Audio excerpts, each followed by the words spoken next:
Assalamualaikum warahmatullahi wabarakatuh. Selamat pagi anak-anak semua, selamat beraktivitas kembali. Alhamdulillah pada pagi hari ini kita masih diberikan kesehatan, kekuatan baik jasmani maupun rohani sehingga kita bisa melakukan kegiatan kita, aktivitas kita sehari-hari. Alhamdulillah anak-anak, pada pagi hari ini di pertemuan ini pembelajaran fisika, Bapak akan melanjutkan materi kita yang kemarin.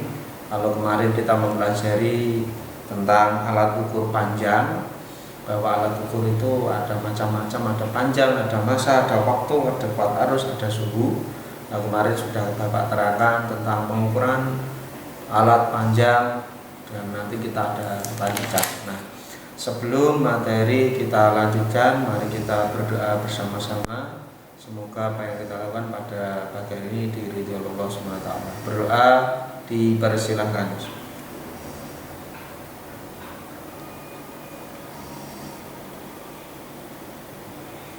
Terima kasih anak-anakku yang berbahagia.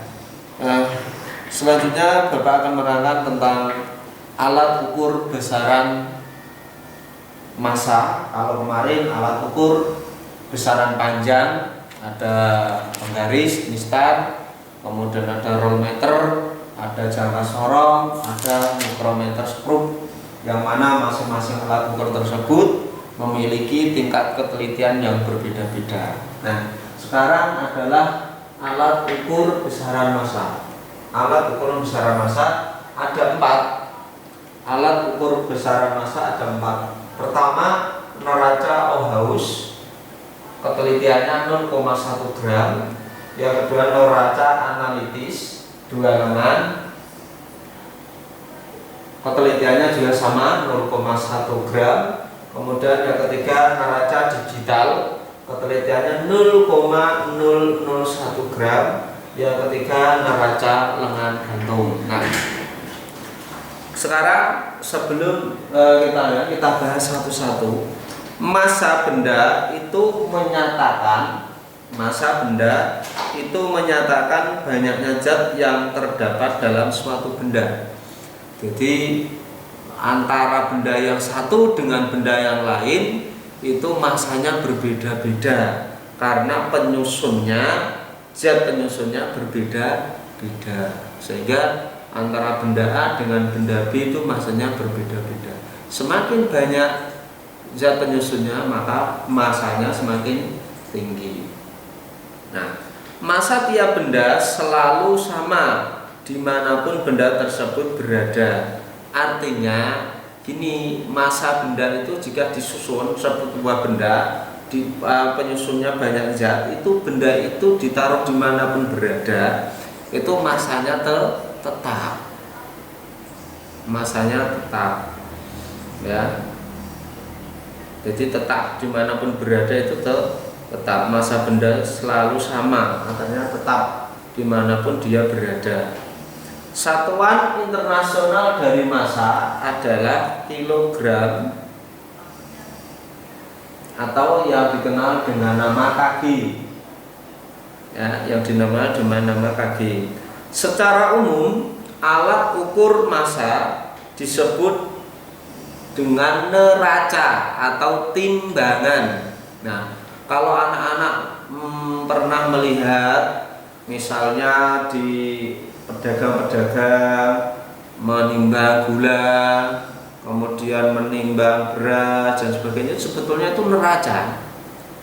Kemudian kalau kita pergi ke toko emas, nah itu ada neraca 2 lengan dan neraca Ohaus analitis, dan itu macam-macam. Jadi untuk mengukur berat benda biasanya itu menggunakan neraca, timbangan. Prinsip kerja timbangan itu adalah keseimbangan kedua lengan. Satu contoh, kalau Anda pernah mendengar timbangan kodok, itu kan ada 2 sisi. Timbangan kodok itu sing jondal-jondil ini, itu kan ada 2 sisi, sisinya harus sama. Ini kalau sama berarti seimbang, kalau tidak sama berarti tidak seimbang.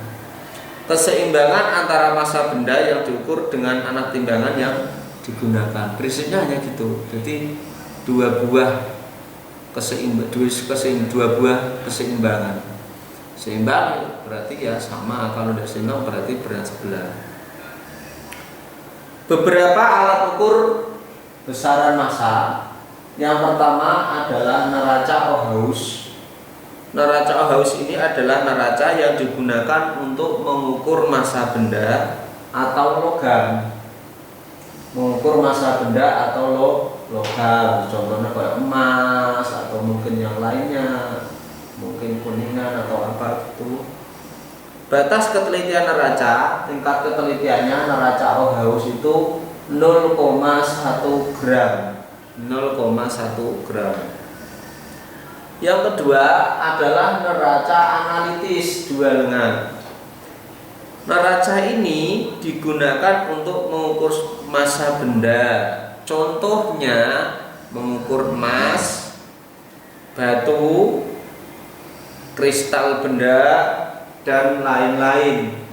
Ini neraca analitis dua lengan. Jadi mengukur emas, batu, kristal benda, dan lain-lain. Batas ketelitiannya, tingkat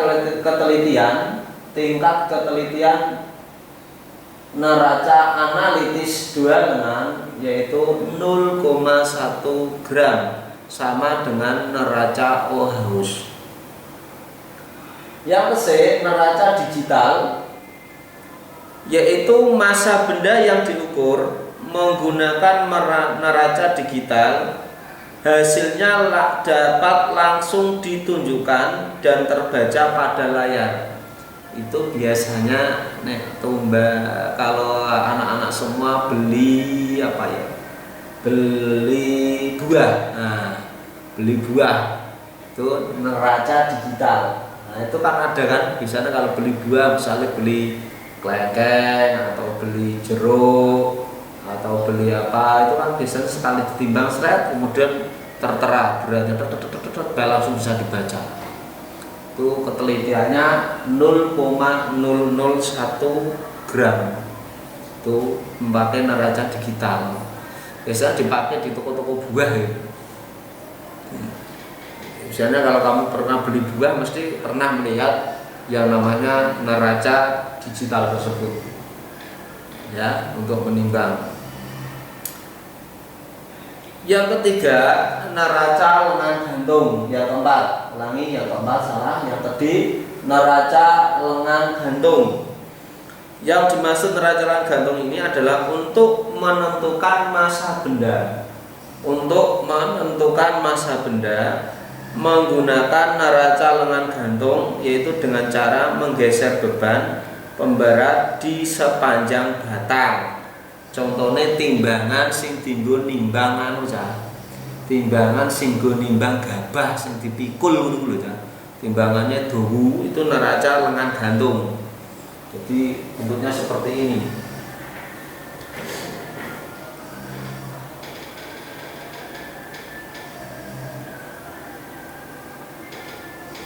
Di sini alatnya. Kemudian cakrawane.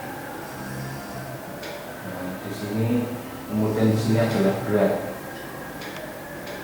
Nah, di sini ini banduli.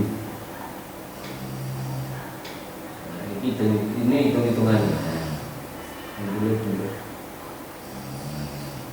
Nah, ini biasa ini namanya neraca lengan gantung. Biasanya juga digunakan untuk mengukur, digunakan untuk menimbang gabah itu ya, gabah. Tapi timbangannya sing dipikul, bukan timbangan duduknya.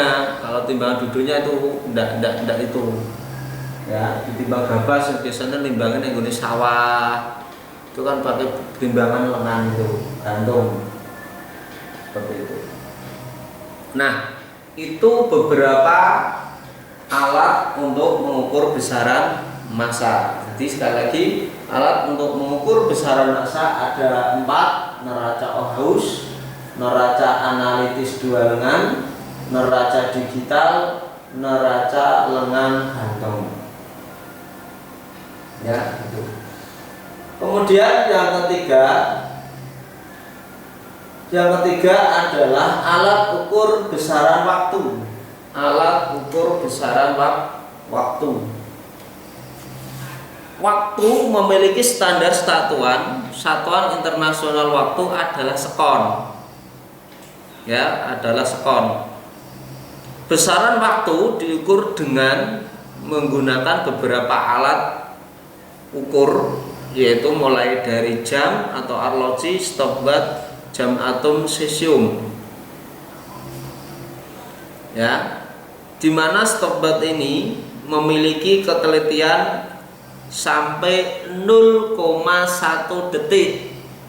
Stopwatch yang digunakan untuk pelari-pelari itu 0,1 detik. Kemudian jamnya ada bermacam-macam, ada jam analog, ada jam digital, ada jam dinding, ada jam atom, dan ada jam matahari.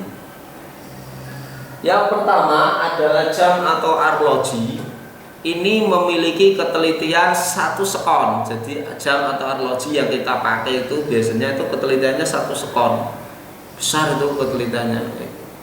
Maksudnya kecil, lupa besar. Hanya 1 sekon, kecil. Kemudian yang ke B, stopwatch memiliki ketelitian 0,1 detik karena skala pada stopwatch dibagi menjadi 10 bagian. Ada jam, ada menit, ada detik, ada sekon, sakbawai sekon naik. Kemudian yang ketiga, jam atom. Cesium memiliki ketelitian 1 sekon tiap 3000 tahun. Artinya kesalahan pengukuran jam ini kira-kira 1 sekon dalam kurun waktu 3 tahun. Jadi wow, berarti tingkat ketelitiannya luar biasa itu jam atom cesium. Jam atom cesium. Yang keempat, alat ukur besaran kuat arus. Alat untuk mengukur besaran kuat arus ini adalah amperemeter, yang mana mempunyai hambatan dalam yang sangat kecil. Pemakainya harus dihubungkan secara seri pada rangkaian yang diukur sehingga jarum jam menunjuk angka yang merupakan besarnya arus listrik yang mengalir. Jadi kuat arus, alat yang digunakan untuk mengukur adalah amperemeter, alat mengukur kuat arus listrik. Amperemeter kotak, kemudian ada jarum warna merah dan ada jarum berwarna merah, kabel warna merah, kemudian jarum kabel warna hitam. Itu untuk mengukur kuat arus biasanya diberikan pada benda itu ada. Yang kelima, terakhir, alat ukur besaran suhu. Nah, alat ukur besaran suhu secara internasional itu yang dipakai adalah Kelvin. Menurut satuan internasional, satuan besaran suhu menurut SI, satuan internasional adalah Kelvin. Namun selain Kelvin masih ada lagi satuan yang lain. Besaran suhu itu ada 4. Jadi besaran suhu ada 4.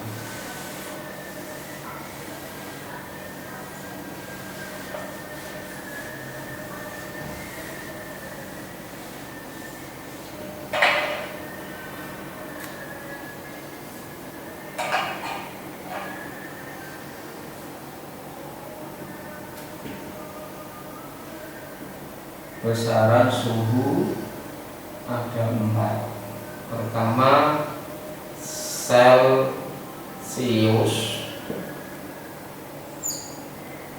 Reaumur, Fahrenheit, yang terakhir adalah Kelvin. Ini satuan internasional. Nah, alat yang digunakan untuk mengukur suhu dinamakan termometer. Termometer yang sering kita lihat, yang sudah pakai ini, apalagi musim corona, itu biasanya ada pengukur suhu.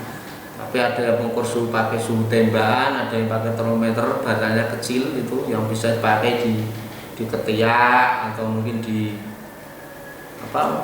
di hidung, di telinga, ada yang mengukur termometer otomatis tuh ya. Sebuah termometer terdiri dari sebuah pipa kapiler, bagian bawah berisi air rasa atau alkohol dan ruang hampa di atasnya, dan dinding kaca yang berskala. Cara penggunaan termometer adalah dengan menyelupkan termometer pada zat yang diukur. Termometer yang baik harus memenuhi dua syarat. Jadi termometer itu kalau dikatakan baik ada dua syarat. Satu, nilai suhu yang ditunjukkan tidak dipengaruhi oleh nilai suhu pada pengukuran sebelumnya. Jadi tidak ada pengaruhnya antara nilai suhu awal dengan nilai suhu akhir. Kemudian nilai suhu dapat dibaca dengan cepat walaupun digunakan nilai suhu dapat dibaca dengan cepat walaupun digunakan untuk mengukur suhu yang sangat tepat atau berbeda. Nih, langsung saja perbandingannya Reaumur, kemudian Celcius, Fahrenheit, Kelvin. Ya. Yang tertinggi Celcius itu 100. Itu perbandingannya 5. Reaumur tertinggi 80, perbandingannya 4. Fahrenheit itu tertinggi 212, perbandingannya 9. Kalau Kelvin, Celcius ditambah 273.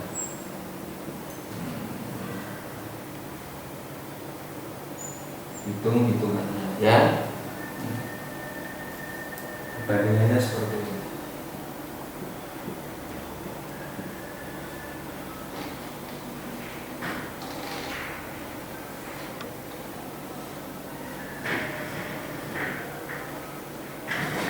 Bisa diperhatikan anak. Ini menghitung besaran suhu Celcius, Reaumur, Fahrenheit. Celcius perbandingannya 5, Reaumur perbandingannya 4, Fahrenheit perbandingannya 9, Kelvin perbandingannya adalah Celcius ditambah 273 derajat. Itu. Misalnya Celciusnya 15, berarti Kelvinnya 273 ditambah 15. Berarti semakin besar itu. Nah, hanya itu dulu anak-anak yang saya sampaikan, singkat aja. Untuk nanti penghitungan nanti kita lanjutkan di materi berikutnya, yaitu besaran suhu, cara menghitung Celcius, Reaumur, Fahrenheit, dan Kelvin. Ini ada hitungannya, tapi besok di pertemuan yang akan datang nanti saya lanjutkan, saya terangkan untuk penghitungan antara Celcius, Reaumur, dan Fahrenheit, karena semuanya itu ada perbandingannya. Nah, hanya itu yang ingin saya sampaikan untuk menutup ini.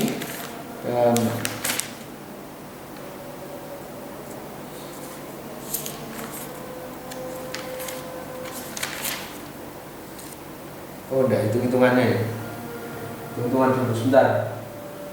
Kita masih tetap lanjut.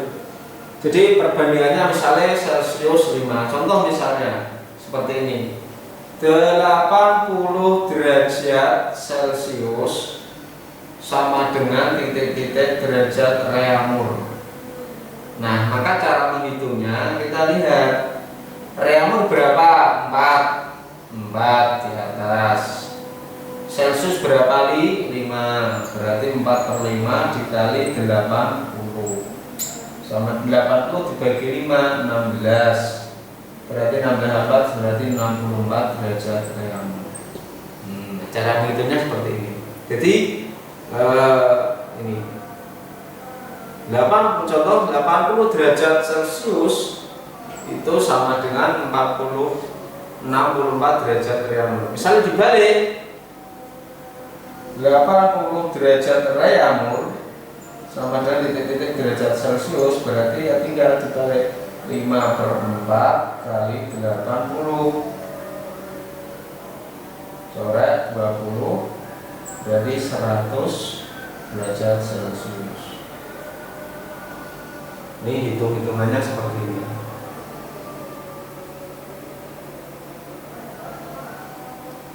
Saya tuliskan biar nanti anak-anak lebih paham.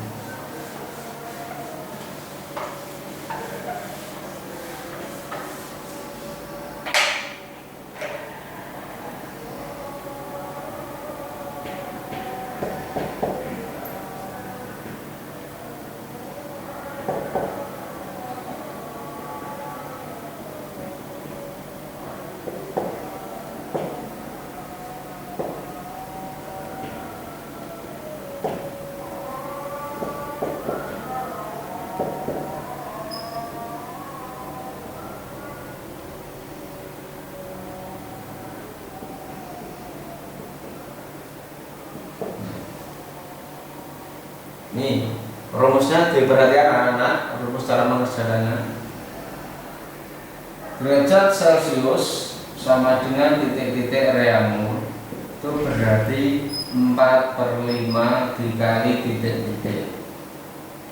Nih, yang kedua kalau dibalik, derajat Reaumur sama dengan derajat Celcius berarti 5/4 dikali titik-titik. Ya, nih perhatikan. Kemudian yang ketiga, misalnya kalau derajat Celcius sama dengan titik-titik Fahrenheit berarti 9/5 dikali titik-titik ditambah 32. Dibalik, derajat Fahrenheit sama dengan titik-titik derajat Celcius berarti 5/9 kali dalam titik-titik kurangi 32.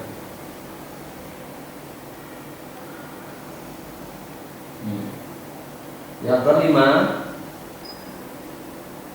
derajat Reaumur sama dengan titik-titik Fahrenheit sama berarti 9/4 dikali titik-titik ditambah 32. Fahrenheit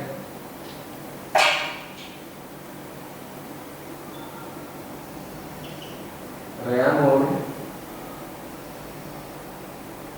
4/9 dikali dalam kurung. Nah, ini rumusnya. Silakan diperhatikan dulu. Ini rumus mengerjakan 1, 2, 3, 4, 5. Diperhatikan dulu anak semua.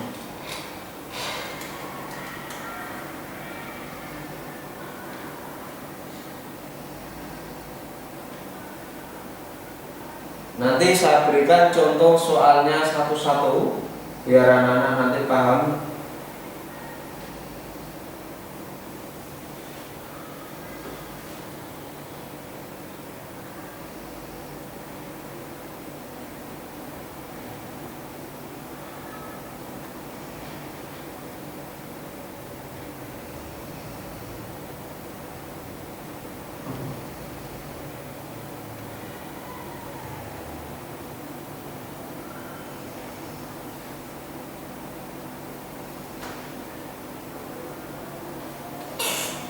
Ya, kalau sudah saya berikan contohnya masing-masing ya.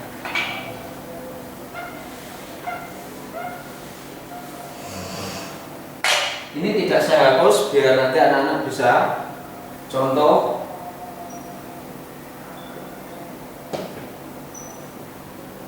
...60 derajat Celcius sama dengan titik derajat Reaumur. Berarti kita pakai rumus ini 4/5 dikali 60 sama dengan berarti 48 derajat Reaumur. Berarti 60 derajat Celcius sama dengan 48 derajat Reaumur. Contoh yang kedua, 60 derajat Reaumur sama dengan titik derajat Celcius. Balik, berarti 5/4 dikali 60. Dapat 15 berarti 75 derajat Celcius. Yang ketiga,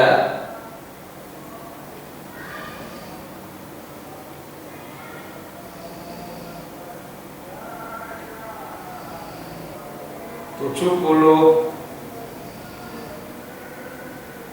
derajat Celcius sama dengan titik-titik derajat Fahrenheit, maka kita lihat 9/5 dikali 70 ditambah 32.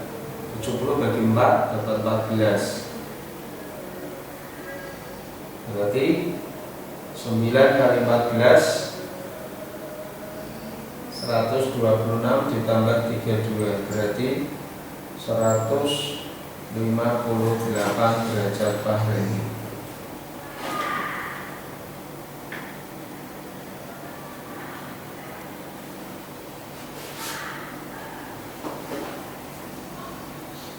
Yang keempat,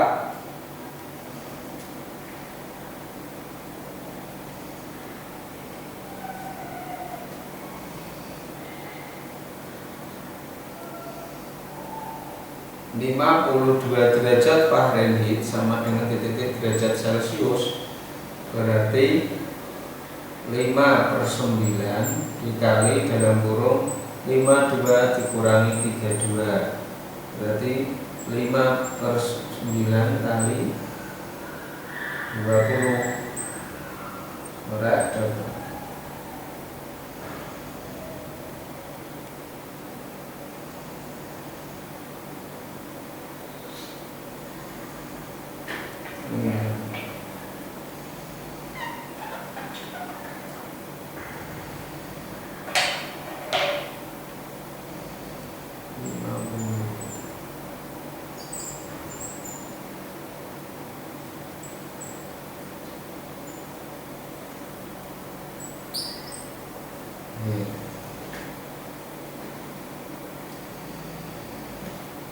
Ini contohnya.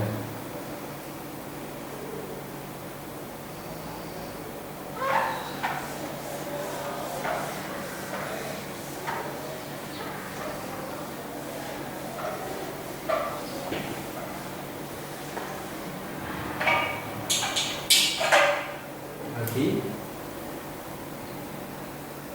contoh yang kelima.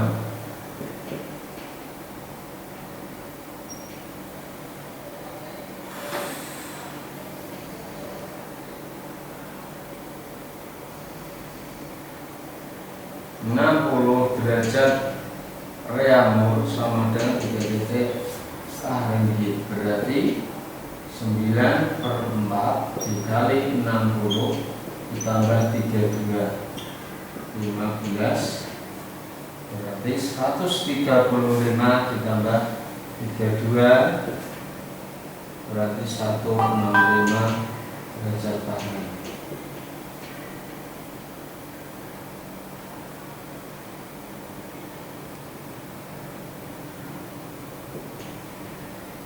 Ya, dibalik.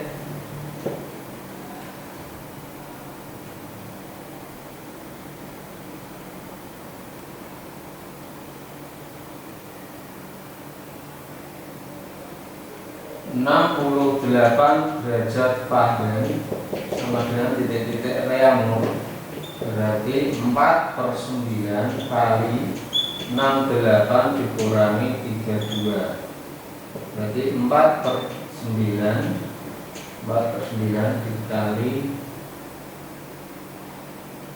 36 dapat 6, berarti dapat 4, berarti 16 derajat Fahrenheit. Kalau yang terakhir Reaumur,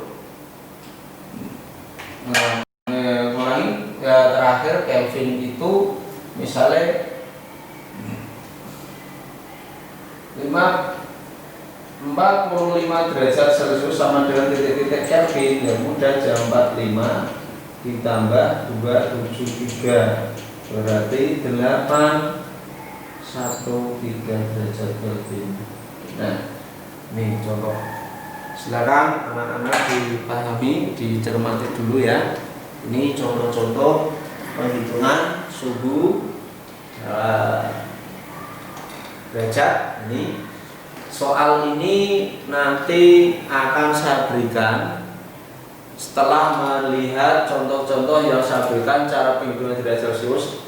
Nanti saya berikan soal untuk bisa memudahkan biar anak-anak bisa menghitung perbandingan suhu antara Celcius, Reaumur, Fahrenheit, dan Kelvin. Ya, itu contoh-contohnya untuk menghasilkannya. Demikian untuk anak-anak yang bisa saya sampaikan pada pembelajaran pagi hari ini untuk tentang pengukuran besaran, baik itu panjang, massa, waktu, kuat arus, kemudian suhu. Demikian, kurang lebihnya saya maaf. Wabillahi taufiq. Assalamualaikum warahmatullahi wabarakatuh.